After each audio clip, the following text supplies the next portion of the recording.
Avant de lire les Écritures, je vous invite à la prière. Seigneur Jésus-Christ, lors de ta première venue, tu as envoyé ton messager pour frayer le chemin devant toi.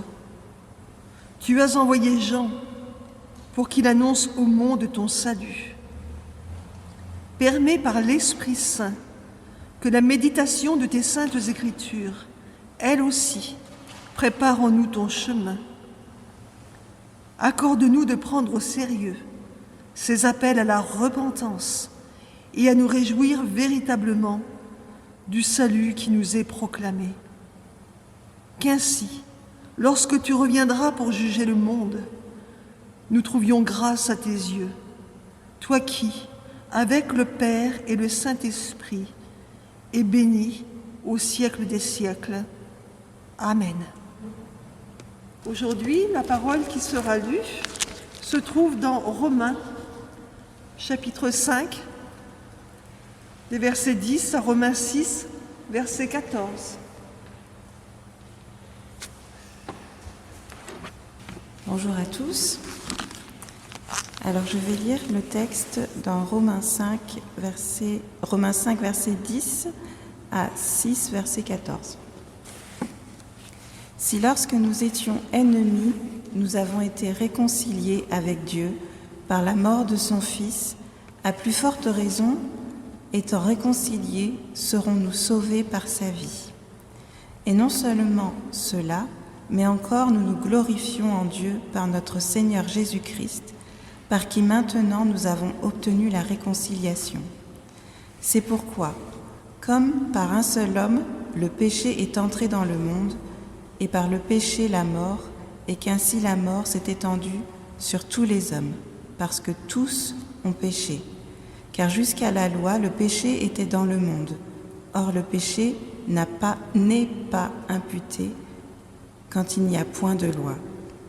Cependant, la mort a régné depuis Adam jusqu'à Moïse, même sur ceux qui n'avaient pas péché par une transgression semblable à celle d'Adam, lequel est la figure de celui qui devait venir. Mais il n'en est pas du don gratuit comme de l'offense.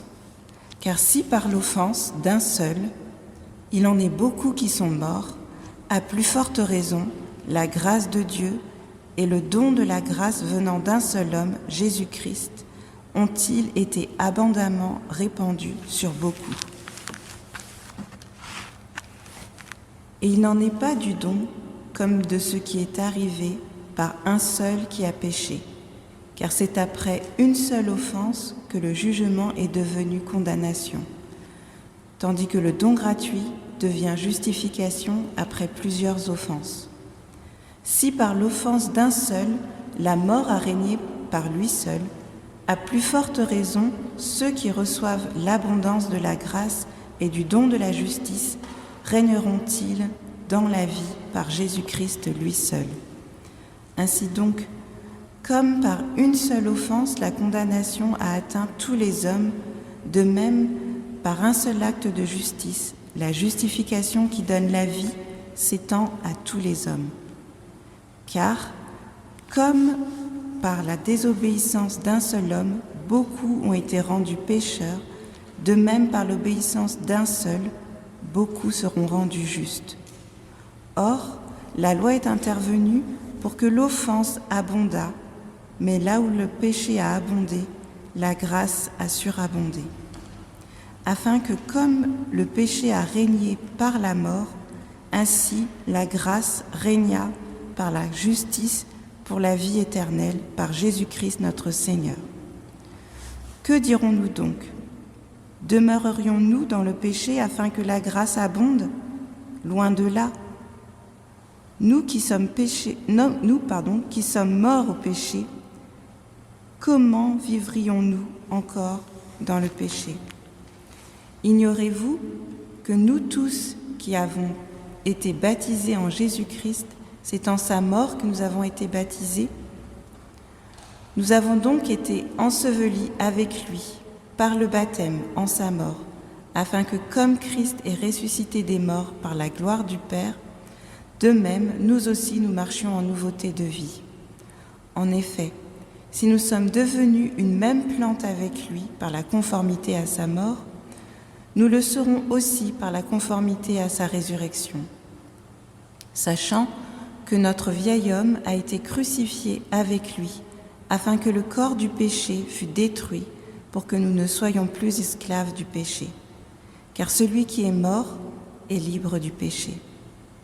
Or, si nous sommes morts avec Christ, nous croyons que nous vivrons aussi avec lui, sachant que Christ, ressuscité des morts, ne meurt plus. La mort n'a plus de pouvoir sur lui. Car il est mort, et c'est pour le péché qu'il est mort une fois pour toutes. Il est revenu à la vie, et c'est pour Dieu qu'il vit. Ainsi, vous-même, regardez-vous comme morts au péché et comme vivants pour Dieu en Jésus-Christ. Que le péché ne règne donc point dans votre corps mortel et n'obéissez pas à ses convoitises.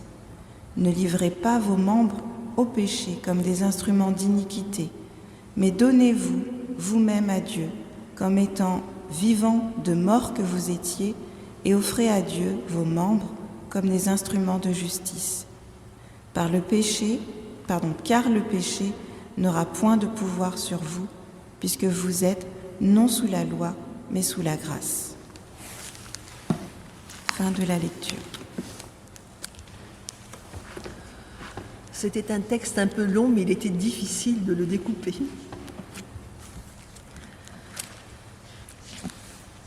La naissance de Jésus, lumière venue dans le monde, vient d'être fêtée. Elle a été accueillie, comme Dieu l'a décrété, par des bergers, des personnes méprisées et rejetées, et par des mages, des personnes honorées et reconnues. Dieu a présenté son Fils à des pauvres et à des riches, à des juifs et à des gentils.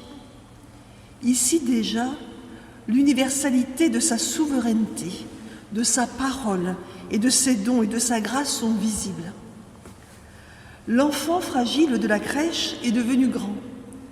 Pendant 3 ans, il a parcouru la Galilée, la Judée et même la Samarie pour proclamer la bonne nouvelle du salut. Il a été arrêté, jugé et condamné. Et pourtant, le plan divin de Dieu s'est déroulé et il s'est donné à comprendre aux hommes. Il a été vu comment le sang versé de Jésus à la croix nous a purifiés de nos péchés en octobre dernier. Pour rappel, le sujet abordé était le sang précieux de Jésus qui agit à l'égard de ce que nous avons fait et qui résout le problème de notre position devant Dieu. Aujourd'hui, nous allons voir comment la croix agit, non pas seulement à l'égard de ce que nous avons fait, mais aussi à l'égard de ce que nous sommes. En effet, Dieu, à la croix, résout le problème de notre conduite. Si nous avons besoin d'être pardonnés des péchés, nous avons besoin d'être délivrés de la puissance du péché. Lorsque le Père nous attire au Fils, notre besoin d'être pardonnés de nos péchés est pressant. Mais après avoir été pardonnés, nous réalisons alors que le principe même du mal habite en nous. Pourquoi ? Parce que nous sommes les fils d'Adam. Nous sommes la filiation d'Adam. Lorsque cette nature héritée en Adam nous pousse à pécher, nous commettons des péchés. Ce qui fait dire à l'apôtre Paul, « Misérable que je suis, qui me délivrera du corps de cette mort ?» en Romains 7, 24. Or, la bonne nouvelle, c'est qu'à la croix, Jésus nous a délivrés de la puissance du péché. Le péché a été neutralisé. Mais que comprenons bien qu'il n'est pas dit que nous n'allons plus pécher. 2 choses se sont passées à la croix. Jésus s'est substitué à nous qui méritions la mort. Jésus est le sacrifice expiatoire pour l'humanité. Il a porté le poids de nos péchés en tant que substitut. En deuxième lieu, Jésus nous a identifiés à lui, afin que nous vivions en lui, avec lui, pour lui, mais surtout, notez bien, en lui, c'est ce que nous avons tout à l'heure lu en Éphésiens. Que dit Paul à ce sujet ? Nous avons été ensevelis avec lui par le baptême en sa mort, afin que, comme Christ est ressuscité des morts par la gloire du Père, de même, nous aussi, nous marchions en nouveauté de vie. En effet, si nous sommes devenus une même plante avec lui par la conformité à sa mort, nous le serons aussi par la conformité à sa résurrection, sachant que notre vieil homme a été crucifié avec lui, afin que le corps du péché fût détruit pour que nous ne soyons plus esclaves du péché. Romains 6, 4, 6. L'Épître aux Hébreux dit aussi « Jésus apparut une seule fois pour abolir le péché par son sacrifice. » Le péché aboli, il a été donné de marcher en nouveauté de vie. En effet, si nous sommes réconciliés avec Dieu, si nous pouvons par la grâce nous tenir en sa présence, ce n'est pas pour l'observer, mais pour vivre en conformité avec son Fils, puisqu'il est dit que notre vieil homme a été crucifié avec lui. Et comme il est continué, afin que le corps du péché fût détruit, pour que nous ne soyons plus esclaves du péché. En Romains 7, le conflit qui existe entre la chair et l'esprit est abordé, mais si nous sommes réconciliés avec Dieu, si nous sommes réellement enfants de Dieu, c'est la vie nouvelle qui prend naissance en nous. Et la paix intérieure qui est le fruit de la marche selon l'Esprit qui nous inonde. Paul oppose l'esclavage du péché à la vie nouvelle lorsqu'il dit « l'affection de la chair, c'est la mort, tandis que l'affection de l'Esprit, c'est la vie et la paix. » Romains 8, 6. Mais alors, pourquoi tous les fils d'Adam ne bénéficient pas du même privilège, me direz-vous ? Tout simplement parce qu'à la croix, il y a eu un changement de filiation. Nous sommes devenus fils de Dieu. Notre identité est dorénavant non en Adam, mais en Christ. Jésus-Christ est appelé le dernier Adam, c'est-à-dire qu'à l'échec du premier Adam répond la réussite glorieuse de Jésus-Christ. Il faut garder à l'esprit que le pécheur est pécheur parce qu'il est né pécheur. Il ne devient pas pécheur parce qu'il a péché. Nous péchons parce que nous sommes pécheurs. Nous sommes pécheurs par nature et non par action. C'est ce qu'explique l'apôtre Paul lorsqu'il dit « Par la désobéissance d'un seul homme, tous les autres ont été rendus pécheurs. » Il faut donc bien différencier la cause de la conséquence. Si nous sommes pécheurs, ce n'est pas une question de conduite, mais d'hérédité. Paul continue dans le même verset en disant « De même, par l'obéissance d'un seul, beaucoup seront rendus justes. » Ce verset souligne ce qui vient d'être dit. Celui qui est en Christ a changé de filiation, et ce à la croix. Cette pensée doit être gravée dans notre esprit et elle doit être une source d'une grande joie. J'ouvre une parenthèse. Rappelons-nous de notre conversion. Certains ont été appelés par le Seigneur il y a très longtemps. Pour d'autres, c'est plus récent. Essayons de nous rappeler des débuts de notre conversion. N'étions-nous pas préoccupés par nos pensées, nos paroles et nos actes, surtout ne pas pécher? Nous étions attristés si notre conduite n'était pas conforme à la parole. Mais étions-nous attristés par notre nature? Étions-nous attristés de ce que nous sommes des pécheurs? Non, pas vraiment, n'est-ce pas? Nous voulions être de bons chrétiens, avoir une bonne conduite, réparer même des actes antérieurs. En fait, nous avons bien souvent voulu réparer des choses et en faire selon notre nouvelle vision, mais souvent avec nos propres capacités. Et c'est là que rien ne va plus, car le résultat n'a été que rarement au rendez-vous. Le découragement a pu saisir certains d'entre nous. En effet, nous cherchions alors à changer tout l'environnement extérieur, la perception que l'on pouvait avoir de nous. Nous voulions être de bons chrétiens et que ça se voit. C'était pour faire plaisir à Jésus, pour lui ressembler. Inconsciemment, nous avons cru que la réputation de Jésus dépendait de notre réputation. Ne surtout pas être un contre-témoignage, mais par rapport à qui? À quoi? Vouloir être humble, serviable, gentil, accommodant. C'était plutôt difficile de garder le rythme. Nos pensées, selon notre vieille nature, notre vieil homme, reprenaient quelque peu le dessus, non? En fait, cela ne s'est pas vraiment déroulé comme nous nous l'imaginions, comme nous l'aurions aimé. Pourquoi? Parce que, plutôt que de vouloir changer les choses à l'extérieur, c'est vers l'intérieur qu'il faut se tourner, car plus on essaye de corriger notre attitude extérieure, plus il faut réaliser que les racines du mal sont à l'intérieur, sont internes à notre être. Tous, nous sommes par nature incapables de plaire à Dieu.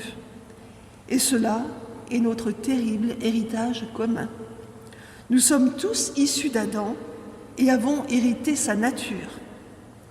Les propos tenus peuvent vous paraître peu rassurants, car il n'y a pas de solution humaine possible. La seule solution serait de pouvoir changer notre naissance, notre filiation. Je referme la parenthèse. La bonne nouvelle dont il a été parlé en amont, c'est que Jésus-Christ a tout accompli à la croix pour nous. Car par l'obéissance d'un seul, beaucoup sont rendus justes, nous dit Paul. En Adam, nous recevons tout ce qui est d'Adam. En Christ, nous recevons tout ce qui est de Christ. Et cela fait toute la différence. J'aimerais oser une image. Imaginez-vous dans un train qui part pour une certaine destination bien définie et qui, suite à un aiguillage surprenant, change de voie et se dirige vers une autre destination. Avec Christ, nous avons changé de voie. Au lieu d'être sur la voie de la perdition, nous sommes sur la voie de l'éternité. Paul nous dit encore, mais là où le péché a abondé, la grâce a surabondé, afin que, comme le péché a régné par la mort, ainsi la grâce régna par la justice, pour la vie éternelle, par Jésus-Christ, notre Seigneur. Romains 5, 20, 21. Ainsi, la grâce règne par la justice, pour la vie éternelle par Jésus-Christ, notre Seigneur. Voilà pourquoi c'est une bonne nouvelle. Car si notre désespoir est en Adam, notre espérance est en Christ. En effet, Dieu a pourvu un moyen puissant et efficace pour nous affranchir de la domination du péché. L'image de l'aiguillage pour comprendre le changement de destination pour celui qui appartient à Christ n'est qu'une pâle image par rapport à la réalité, bien plus profonde, bien plus puissante. Si nous avons pu changer de filiation, c'est parce que le plan divin est extrêmement parfait, si on peut accoler ces deux mots, et ce de toute éternité. Pour sortir de la filiation d'Adam, il nous faut mourir. En effet, l'esclavage du péché est venu par la naissance, et c'est par la mort que l'esclavage prend fin. La mort nous affranchit du péché. Nous sommes morts au péché, dit Paul en Romains 6, 2. Est-ce par de propres efforts que nous sommes morts au péché? Bien sûr que non. Paul nous dit encore, nous tous qui avons été baptisés en Jésus-Christ, nous avons été baptisés en sa mort. Romains 6, 3. Donc, nous sommes morts. Mais maintenant, il faut vivre en Christ. Et comment faire? Pour entrer dans la filiation de Christ, il nous faut naître d'en haut. Mais aucun d'entre nous ne peut, par ses propres forces, naître de nouveau, comme Jésus l'a dit à Nicodème. Et c'est encore Dieu qui fait cela. Nous sommes en Christ. Nous sommes entrés en Christ. C'est par lui, Dieu, que vous êtes en Jésus-Christ. 1 Corinthiens 1, 30. Comprenons bien que nous n'avons pas besoin d'essayer d'entrer. Nous sommes en lui. C'est une réalité. Cet acte divin est pleinement accompli. Comment? Lorsque Jésus était sur la croix. Nous tous, nous sommes morts parce que nous étions en lui à ce moment-là. Si un seul est mort pour nous tous, tous donc sont morts. C'est une réalité d'il y a 2000 ans qui est acquise à la croix par Jésus-Christ pour nous aujourd'hui. Nous dit Paul, 2 Corinthiens 5, 14. Lorsque notre Seigneur a été crucifié, nous avons été crucifiés. Si nous sommes en Christ, là où est le Christ, nous y sommes aussi, puisqu'en lui, nous ne pouvons que le suivre et être au même endroit. Notre destinée est désormais liée à Christ, si toutefois nous sommes en lui. En effet, être en Christ, c'est avoir été identifié avec lui dans sa mort et sa résurrection. C'est une réalité éternelle.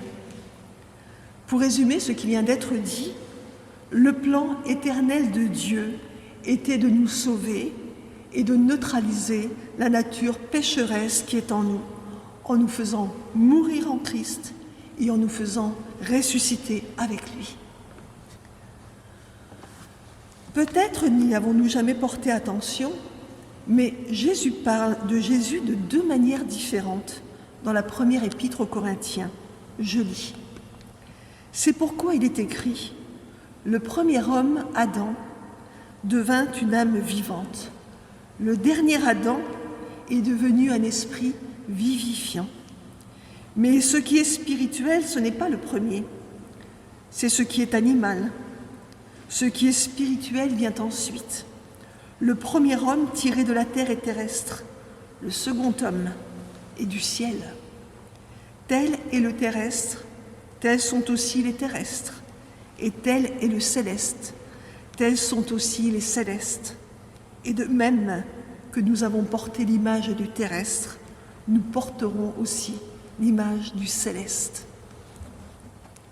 Paul parle de Jésus comme le dernier Adam et comme le second homme.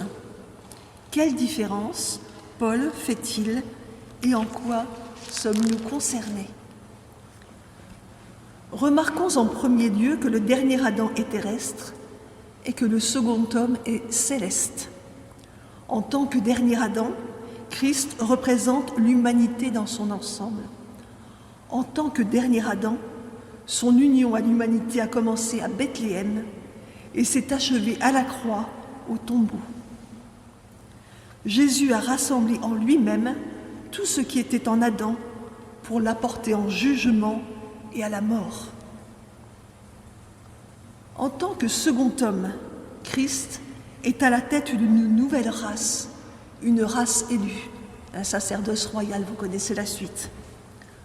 En tant que second homme, notre union avec lui commence à la résurrection pour ne jamais prendre fin. Ainsi, l'œuvre accomplie à la croix est parfaite, totale, rien n'est à ajouter. Tout est accompli en Jésus-Christ, notre Sauveur et Seigneur.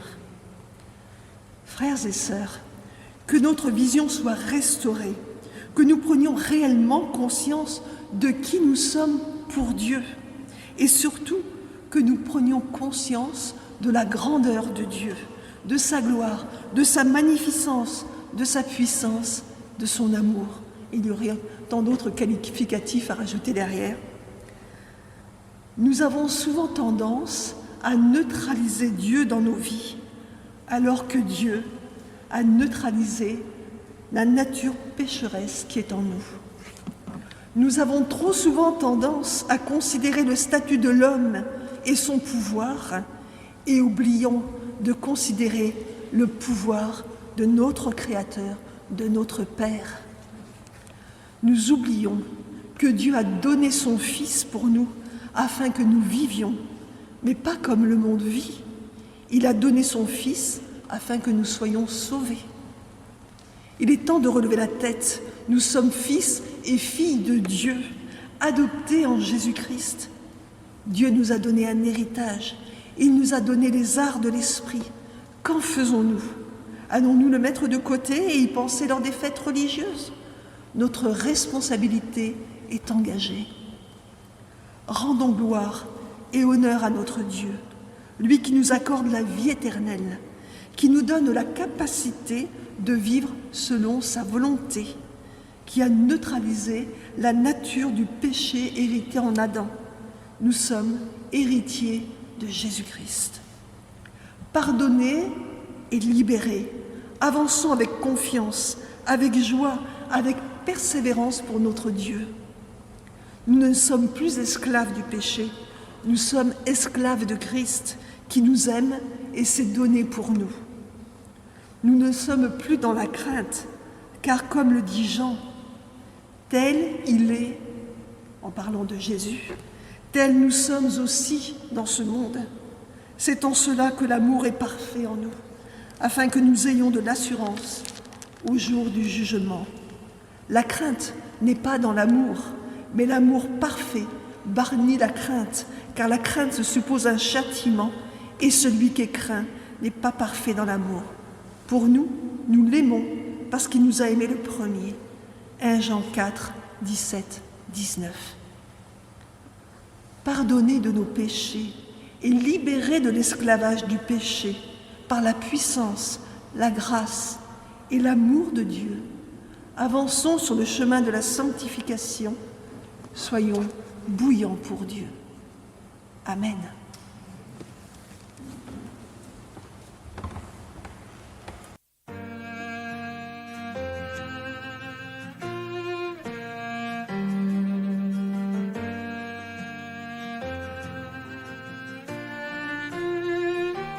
Tu m'as ébloui par tes mélodies, tu m'entoures d'un chant d'amour, chant de délivrance devant mes ennemis, toutes mes craintes s'enfuient.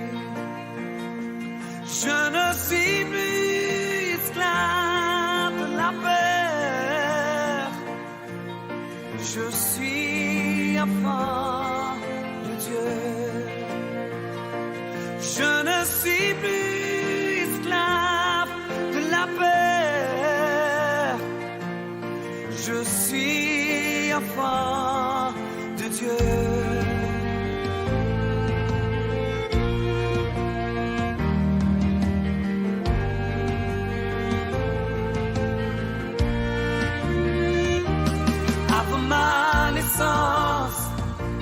Tu m'avais choisi, appelé par mon nom.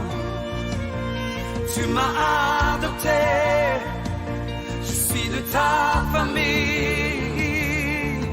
Ton sang coule dans mes veines.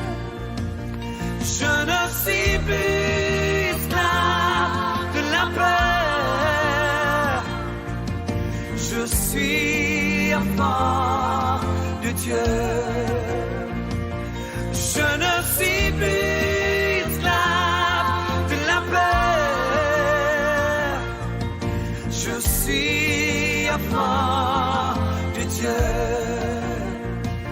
Je ne suis plus esclave de la peur, je suis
la paix.